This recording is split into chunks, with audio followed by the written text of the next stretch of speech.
Welcome to A2Council Update, a recap of the Ann Arbor City Council meeting on August 7th, 2025.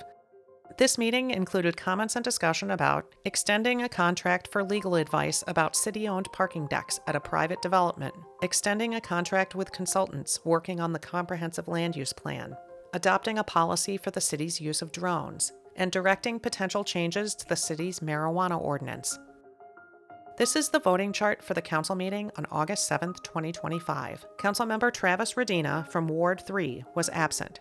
This was his fifth absence since taking office in 2020. There were 3 split votes on a contract for legal services, a contract for consulting services, and an amendment to a resolution directing review of the city's marijuana ordinance. All other items were approved unanimously. You can find detailed information about this meeting at A2Council.com. Like and subscribe if you would like to see more content like this. After introductory remarks, public comments, and staff explanations, Council discussed agenda items for less than 30 minutes. 5 people signed up in advance to offer public comments. 2 people spoke to topics on the agenda. In Council comments, members acknowledged the results of a special election that took place 2 days earlier, on Tuesday, August 5th. That special election asked voters to repeal a city charter amendment from 2018 that directed the development of a city-owned civic commons and urban park. The mayor and current members of City Council did not support its development and scheduled the special election to remove the charter amendment. I'd like to echo the thanks that have already been given to people who came out and voted, and glad that for everyone who came out, but particularly glad for passing of A and B. The city clerk has estimated that the special election directed by City Council, with nothing else on the ballot, cost the city at least $200,000. It included only 24% of registered voters. This week, about 13,000 voters repealed the city charter amendment that over 26,000 voters approved in 2018. Ahead of this year's vote, Councilmember Dharma Akman told MLive that the community did not have a choice and that city leaders would only accept their preferred election outcome. According to Akman, even if residents voted a second time in support of a civic commons and urban park, elected leaders still would not develop it. This week, the consent agenda included 17 items and expenditures of over $4.5 million. 1 item was pulled for discussion. Council considered the 3rd amendment to a contract for legal services related to city investment in a private development. A plan is moving forward for the city to spend $146 million on parking decks to meet the needs of a planned development at State and Eisenhower called Arbor South. The city attorney explained the contract. This is to help with the Arbor South proposed development and the public-private partnership. And the reason you're seeing a 3rd amendment is because, well, the project and discussions have been going on for an extended period of time.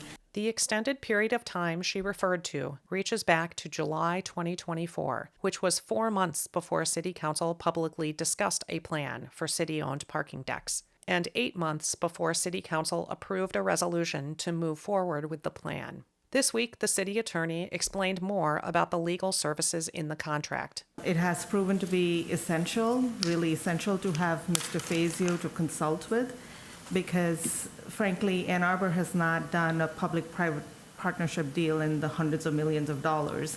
And while our team is really capable, he has done these deals across the state and even nationally, and it helps to just issue spot with him. She referred to Joseph Fazio, a lawyer who has worked with the city before. In 2023, the city paid Fazio to work on a deal to build a Sports Illustrated resort on city-owned property at the Klein Lot. A previous council had supported development of the Klein Lot with city-owned affordable housing, consistent with a recommendation from the city's Housing Commission, identifying it as high priority, and community support for maximizing affordable housing units there. In 2024, Fazio's work on the Sports Illustrated resort deal was abandoned.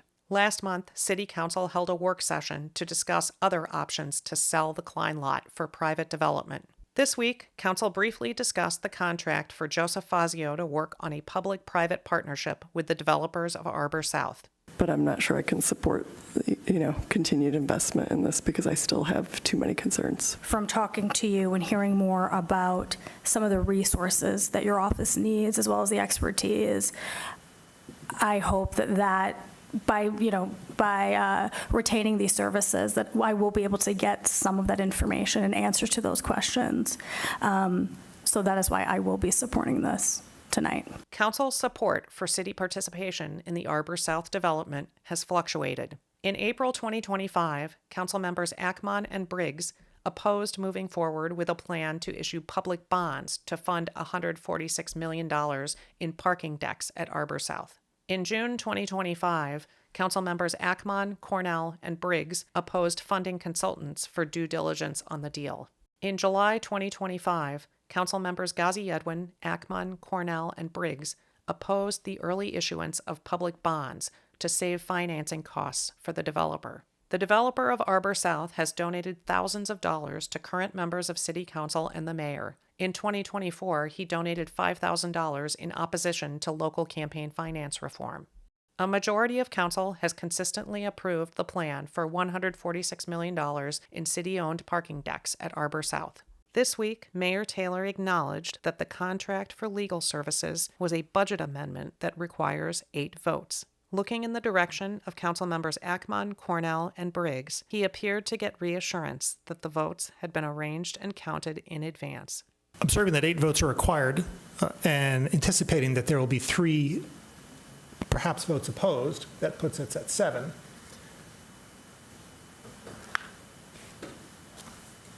Move on. Any further questions? With only Ackman and Briggs in opposition, the contract was approved with the 8 votes required. In a split vote, council approved extending a consultant contract for work on the comprehensive land use plan. There was no discussion, but council members Briggs and Cornell voted against it. Council then considered a policy for the city's use of drones. The new policy includes a list of acceptable uses for the drones in order to support city operations. One thing you might be wondering, well, surely the city's doing water rescues and any number of things right now, but we haven't had a drone policy. And the answer is that we rely now on other jurisdictions to provide drone services. So the sheriff's department, other things. So the city hasn't been conducting any of these activities yet. Approving this policy is what allows then now the police department to go forward using drones and fire and emergency services. City staff answered questions. What would be considered in violation of this policy or against the Constitution, for example? I don't know if following a random person might, for example, fit into that. I have a feeling it would, but maybe I'm wrong. We have specifically written in protections to ensure that the drones are not used in that way. It's the intention of the AAPD, which has been clearly stated by our chief and supported by our chief, that it will be used for limited purposes such as finding missing persons. It can be used in situations where there's an active hostage situation or an active incident that requires an overhead surveillance to be able to get either the public or police in and out safely. It will not be used for surveillance in the sense of running through Ann Arbor at random, but would be subject to things like search warrant requirements, which are constitutionally clearly stated, and or exigent circumstances, which again are very clearly stated. So there's an entire body of criminal law that has a whole set of rules and regulations that must be followed for such action to be constitutional, and that would absolutely be followed if we were to use them in any manner that was part of a criminal investigation. Other uses in the city include monitoring towers where it's difficult and dangerous for our workers to climb. The policy was approved unanimously, with clarification that the city administrator will report back to council in 6 months. Council then considered a resolution directing the Planning Commission to review specific amendments to city regulation of marijuana businesses. The current city ordinance was first approved in October 2019 after the state of Michigan legalized recreational marijuana. This week's resolution asks for a review of policies that currently prohibit businesses within 1,000 feet of a school, require that marijuana establishments get a special exception use permit, regulate marijuana growers and processors, and limit the number of retailers to 28. There are currently 21 marijuana dispensaries operating in the city of Ann Arbor. The city publishes a map highlighting where marijuana retailers can and cannot operate. The yellow circles illustrate that two businesses cannot operate within 600 feet of each other. The pink circles illustrate the requirement that businesses locate at least 1,000 feet from a K-12 school. On this map, the location of 450 South Main is well outside of the 1,000-foot distance from Baugh Elementary School. A private preschool called Doty Montessori is nearby, but is not marked on the city's map of location restrictions.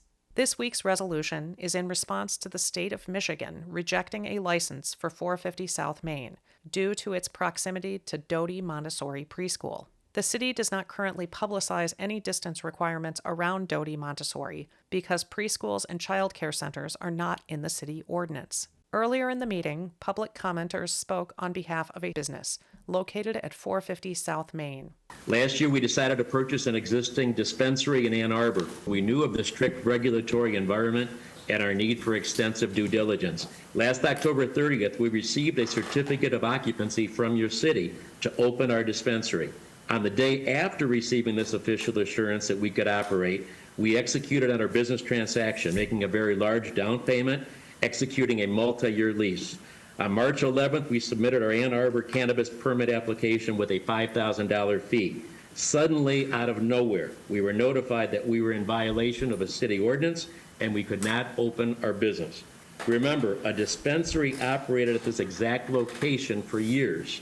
Another dispensary is still operating just around the corner. My client, who has a legally licensed grow, acquired this location with the full understanding and impression that this use would continue. They did their due diligence with both the state and the city of Ann Arbor. Kingside received their pre-approval from the CRA and was moving forward for final licensing when the state asked the city of Ann Arbor for the exception of this location under their ordinance. This, however, did not exist, much to the surprise of all involved. As a result, Kings High has stayed vacant. Further, come later this year, another dispensary will be out of compliance based upon the ordinance, and the city clerk will be unable to certify that they are outside the 1,000-foot requirement or that there is a city exemption for these locations.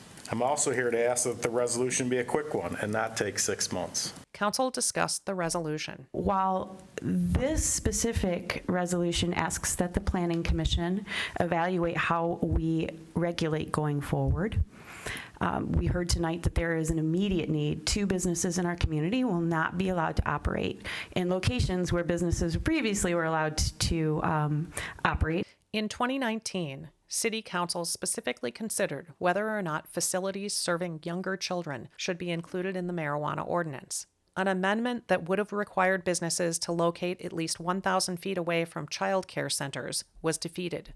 The city's marijuana ordinance refers to public and private schools, which are defined in the city code as serving elementary and secondary students, not younger.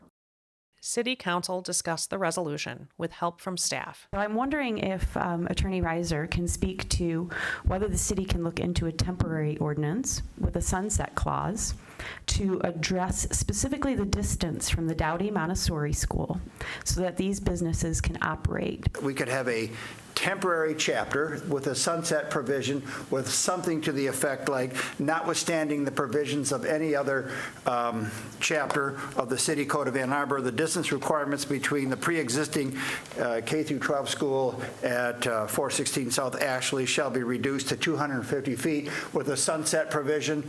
We can look into the whether a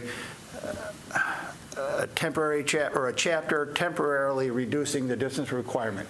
I would check with the state on that, but I don't want to give legal advice on the fly, but that's something that we're going to look into. Councilmember Erica Briggs, who approved the 2019 ordinance as a member of the City Planning Commission, offered an amendment to the resolution, eliminating all proposed changes except for the 1,000-foot distance requirement. This was brought to us because of a challenge within the DDA, a very isolated incident. I personally don't see a need at this point. My preference would be have us focus on the issue at hand and leave these other issues around our cap, whether that should be lifted, the special exception use, and the other, reviewing of the other UDC provisions for a later date. Other council members disagreed. Just as a reminder, the marijuana ordinance, our city's marijuana ordinance has not been revisited or revised in 6 years since its inception. So I think it's completely reasonable that after 5 years, we would take a look at this and see if it's still right. Council members Cornell and Ackman apparently did not remember voting on amendments to the marijuana ordinance in 2023. The 2023 amendments were approved unanimously, without discussion. Councilmember Briggs advocated for the amendment, and staff offered more explanation. I went through the process of when we were enacting and considering what our ordinance would be, and I remember those discussions, and they were long discussions, and they were weighty, and we had a lot of public input. I would say a narrow change we would be able to move quickly if your resolution were to, for example, suggest the Planning Commission please consider the elimination of the separation of facility requirements from K through 12 schools. That is, of course, a very specific direction that we could address. The amendment was defeated with council members Briggs, Harrison, Iyer, and the mayor in support. The original resolution, directing the Planning Commission to consider multiple changes to the marijuana ordinance, was approved unanimously. The meeting adjourned before 8:15 p.m. with no further public comment. For more information about this meeting, visit A2Council.com. Welcome to this week's A2Council Moment of Zen. So I've raised concerns. And I share the concern.